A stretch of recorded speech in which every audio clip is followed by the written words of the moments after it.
Hello everybody and welcome to my clay tutorial to make a lotus flower tea light holder. Materials you'll need, of course, some clay to work with, a bowl of water. I got myself a standard size cup or bowl. You just want a nice rim to work with to use as a stencil for the base. I also went ahead and got myself a tea light candle so that I can make sure the platform to put the tea light in the middle is big enough. And I'm going to use a bobby pin today. So again, the tools that you'll just need is you'll need a little piece of paper to work on, the clay we gave you from the studio, some water, just a cup or a little bowl with a good rim, and something to score and cut with, and a tea light. If you don't have a tea light, a 1 ounce or a shot glass will totally work. You just need something to make sure that you have a place to put your candle. Okay, what do you say we go ahead and get started? First, what I need you to do is to separate your clay. Just tear a chunk off. See, I took about 1/4. And we're going to kind of gently tap this on our palm, the base of our palm, to make a small ball of clay. One tool I have out of frame that I didn't quite show you is just a glass cup, or a plastic cup will work. But again, I'm a huge fan of household tools, so I'm not going to bring anything into this video that you wouldn't maybe have lying around or you wouldn't have an alternative to. The point is you just need something with a smooth side. Maybe you've got a PVC pipe. Maybe you have a rolling pin for baking cookies. The clay is all non-toxic. You just want something that you can gently roll out your clay. So you can see there, I just made myself I made myself a ball of clay and I flattened it a bit. And now I'm going to take my tool with the smooth surface. My case is a glass cup. Maybe you've got a rolling pin. Maybe you are using a hardcover book and you're just going to press it down. The point is you want something to be able to flatten your clay into a little nice smooth pancake so we can get a good base for our lotus flower to sit on. Also, feel free to pause the video at any time, rewind. That's the glory of having this stuff online, right? Now I'm using my glass cup that I have, and I'm using the rim for a template to cut a circle shape out of that piece I just rolled out. It doesn't have to be anything perfect. It doesn't have to be anything specific. A regular old cup or mug in your cabinet will probably do. You just want a nice little circle base so that it looks clean and it'll sit flat. You won't have to stress about your flower being lopsided. I take just a second and smooth out the edges of my circle base. The way I do that is I do 1 finger dip of water. You'll notice I went over to my bowl and I just dipped my finger in there 1 time. Okay? Water is tempting because it makes it really smooth really fast. However, water also is dangerous because it makes your clay project soggy and really hard to work with. So really try to be as minimal as you can with the water. Okay, so I'm going to put my little tea light in the middle and gently draw a slight sketch around it. I'm not cutting out a shape. I'm just barely drawing into the clay. See there? It's not cut through. It's just barely a little line indentation. Okay, so let's go ahead, set that to the side, and pull your first chunk of clay off.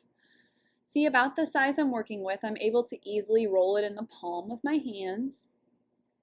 Don't stress about everything being 100% perfect. The cool thing about doing organic things such as flowers and plant life is just that they can all look a little different. It doesn't have to be some kind of perfect organism that you're making. Everything looks different in nature. They all grow differently. It's a very forgiving subject to work with. I like to start, whenever I'm doing a certain size petal, I like to roll out all of my balls of clay first. I always do at least 3 or 4. And the reason that I like to roll the ball of clay out first is because it's much easier to make sure that I'm going to make petals that are the same size.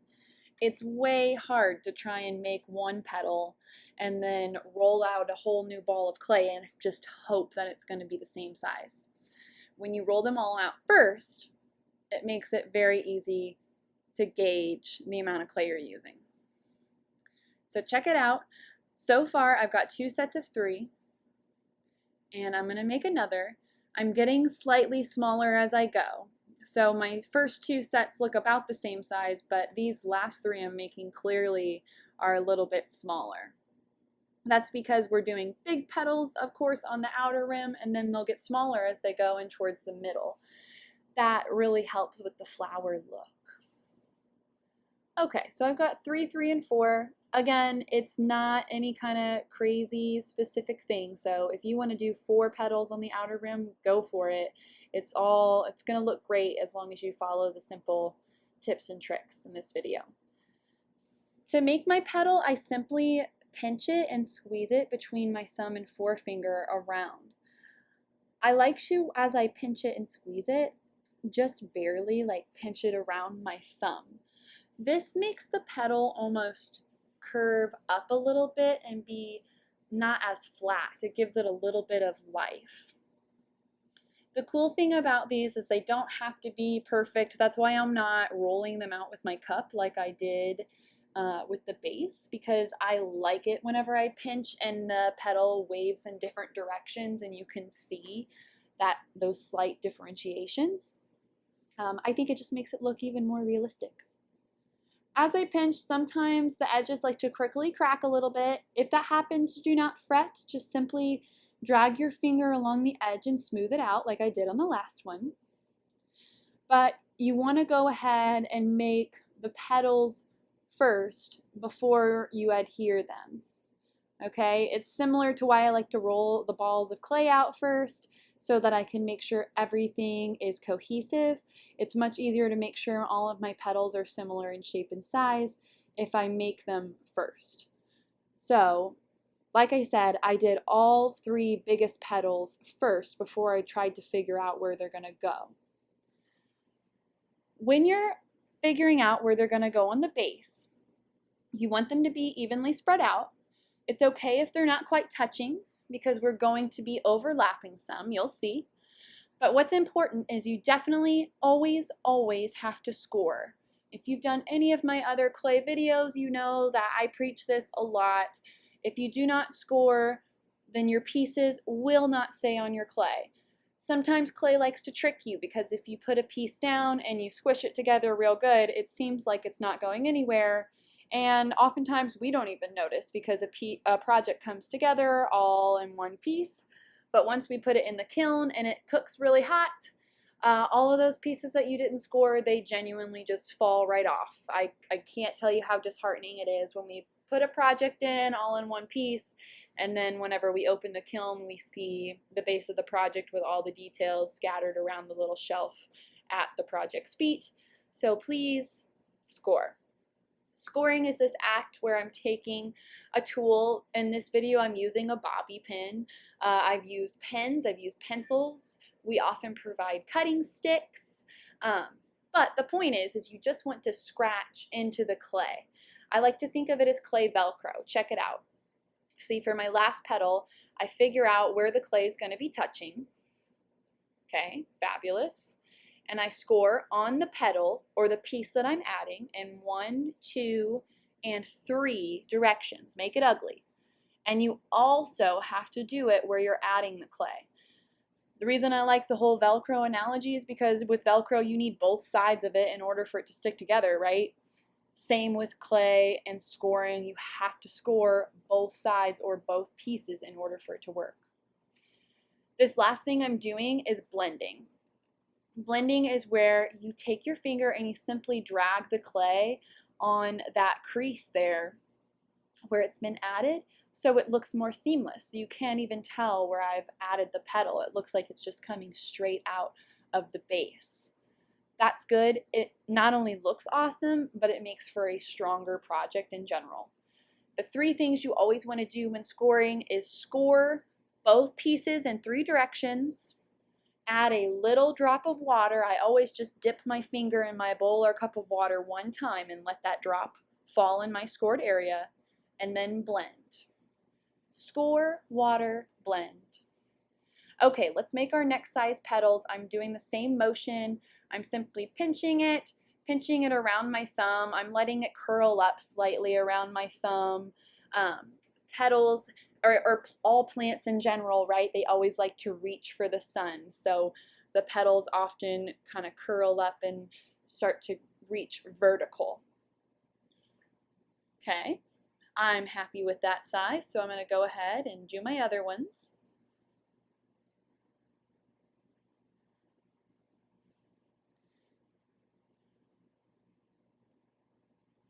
If you're wanting kind of a lotusy look, it's going to look like a flower regardless.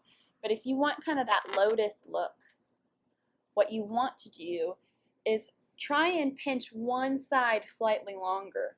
You can see my petals, they just barely have like a triangle shape, right? With the tip of my triangle being the outermost edge of my petal.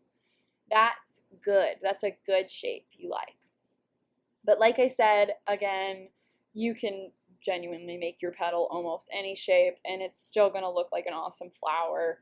It's not a stressful project at all. This is something for anybody, and it's a really good project for kiddos and adults alike because it's a really cute little accent piece. I did this with the thought that I know I'm going to be spending a lot of time out on my patio. I love evening time outside on my patio, so why not give myself a little tea light holder so I can put a tiny citronella tea light in there. Okay, I just scored both edges of my petal and I put 1 finger drop of water and I'm blending. I never skip those 3 steps, ever.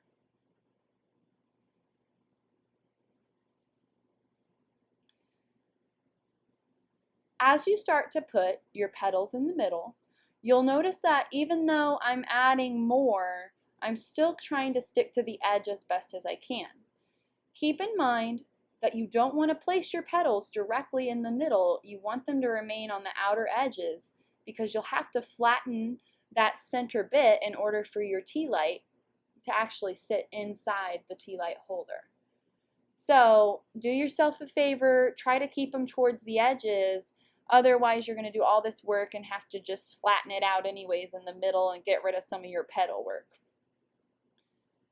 Okay, what did I do? Same exact thing. I scored in 3 different directions on both the petal and the base it's attaching to, and now I'm blending.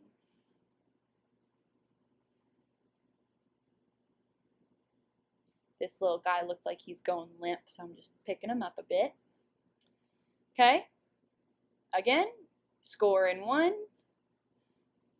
2, 3 directions, and do the same on the base. Whatever tool you've got, pen, pencil, bobby pin, toothpick, we provide a cutting stick if you want to use that, please. 1 finger drop of water, push it on the base, and blend. When you attach a piece that even though it's scored, you can't just set it down lightly. You do have to kind of push it together. Okay, let's do our last set of petals here. Same pinching motion, same stuff, but I'm letting them stay a little bit smaller. Don't pinch them out too wide so all the petals look the same size. We definitely want some smaller petals and some larger ones.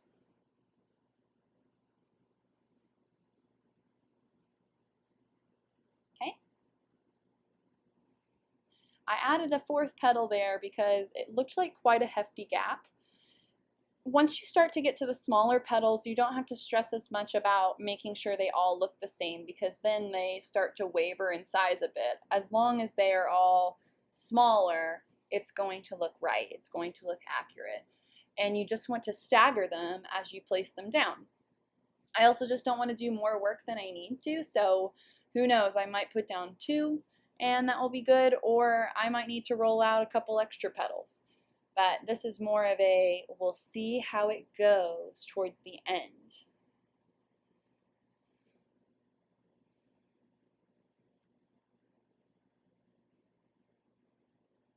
Fabulous. And the blending, of course. I'm not skipping steps.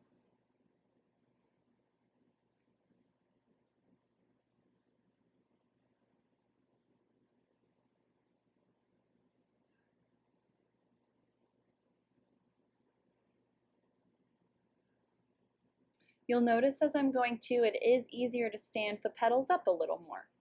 That's okay. The petals on the outer rim are going to be bigger and they're going to fall down a little bit farther. I like that because it kind of hides my base a little bit, and also it just makes the whole flower more visible when you're looking at it from above. So that is up to you. After I get all these petals on here, we'll have a chance to play with them a little bit and morph them how we want to make our flower look exactly like we envisioned.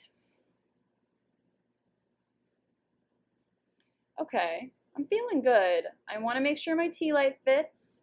Hurrah, it does. Now I'm going to gently kind of pick these flowers up. Ways you can make the edges stand a little bit. If they are too flopped down, you can simply lift your flower petal up a little bit and blend the edges to the base a little bit more.